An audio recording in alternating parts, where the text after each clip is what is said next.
திண்டுக்கல் மாவட்டம் பழனி அருகே தும்பலம்பட்டி பகுதியில் சரவணன் என்பவர் அடித்துக் கொல்லப்பட்டதாக புகார் எழுந்துள்ளது. இதுகுறித்து கூடுதல் விவரங்கள் வழங்க செய்தியாளர் சபரி இணைப்பில் உள்ளார். வணக்கம் சபரி, இதுகுறித்த விவரங்களை பகிரலாம். வணக்கம் அஸ்வினி. திண்டுக்கல் மாவட்டம் பழனி அருகே தும்பலப்பட்டியைச் சேர்ந்தவர் மகிழீஸ்வரன், மகன் சரவணன், வயது 23. இவர் அதே பகுதியைச் சேர்ந்த டேவி சேம்பர் என்ற தனியார் செங்கல் சேம்பரில் வேலை செய்து வருகிறார். இந்த சேம்பரில் வடமாநில இளைஞர்கள் பலர் பணிபுரிந்து வருகின்றனர். இந்நிலையில் நேற்று இரவு சரவணன் சேம்பருக்கு செல்வதாக கூறி சென்ற நிலையில் காலை வரை வீடு திரும்பவில்லை கூறப்படுகிறது. அதிகாலை அவர் உயிரிழந்தவாறு ரத்த காயங்களுடன் திறந்துள்ளார். வேலைக்கு வந்தவர்கள் கொடுத்த தகவலின் பேரில் கீரனூர் போலீசார் சம்பவ இடத்திற்கு வந்து விசாரணை மேற்கொண்டு வருகின்றனர். இது அறிந்து தகவல் அறிந்து வந்த சரவணன் உறவினர்கள் வடமாநில இளைஞர்களால் சரவணன் கொலை செய்யப்பட்டிருக்கலாம் என கூறி போலீசாரிடம் வாக்குவாதத்தில் ஈடுபட்டு வருகின்றனர்.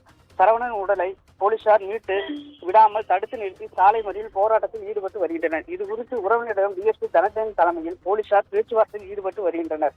பழனி அருகே வடமாநில இளைஞர் கொலை செய்யப்பட்ட கூறி உறவினர்கள் சாலை மறியல் போராட்டத்தில் ஈடுபட்டு வருவதால் கடும் பரபரப்பு ஏற்பட்டுள்ளது. அஸ்வினி,